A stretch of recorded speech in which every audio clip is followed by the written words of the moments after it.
Islamic গল্প আলোর পথিক আমিনা। ছোট্ট একটি গ্রাম, নাম আলোর দিশারি।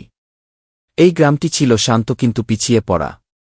এখানকার বেশিরভাগ মানুষ বিশ্বাস করত যে নারী মানেই ঘরের চার দেয়ালের মধ্যে আবদ্ধ থাকা। তবে আমিনা নামের এক মেয়ে তাদের এই ধারণা পাল্টে দিতে চলেছিল। আমিনা ছিল গ্রামের ইমাম সাহেবের মেয়ে। ছোটবেলা থেকেই সে কুরআন, হাদিস এবং ইসলামের শিক্ষা নিয়ে বেড়ে উঠেছিল। তার মা তাকে সবসময় বলতেন, আমিনা, ইসলাম শুধু নামাজ, রোজা নয়।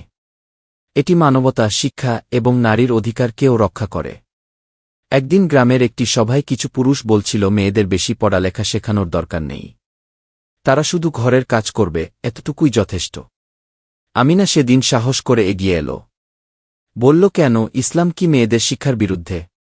একজন বৃদ্ধ উত্তর দিলেন, না, কিন্তু মেয়েদের বেশি পড়াশোনা করলে তারা পুরুষদের থেকে এগিয়ে যাবে।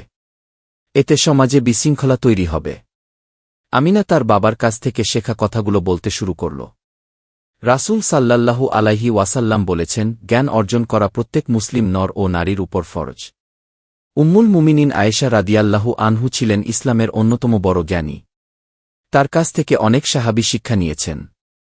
ইসলাম নারীদের শিক্ষা, কাজ এবং সমাজে অবদান রাখার অধিকার দিয়েছে। আমাদের কেবল সমাজের ভ্রান্ত ধারণাগুলো বদলাতে হবে। এই কথাগুলো সভায় উপস্থিত সবার মনে একটি প্রশ্ন ছুড়ে দিল। তারা উপলব্ধি করল নারীদের অবদানের গুরুত্ব। এরপর আমিনা গ্রামের নারীদের জন্য একটি মাদ্রাসা চালু করল। সেখানে কুরআন, হাদিস এবং সাধারণ শিক্ষা দেওয়া শুরু হল। মেয়েরা আর শুধু ঘরের কাজে সীমাবদ্ধ থাকল না।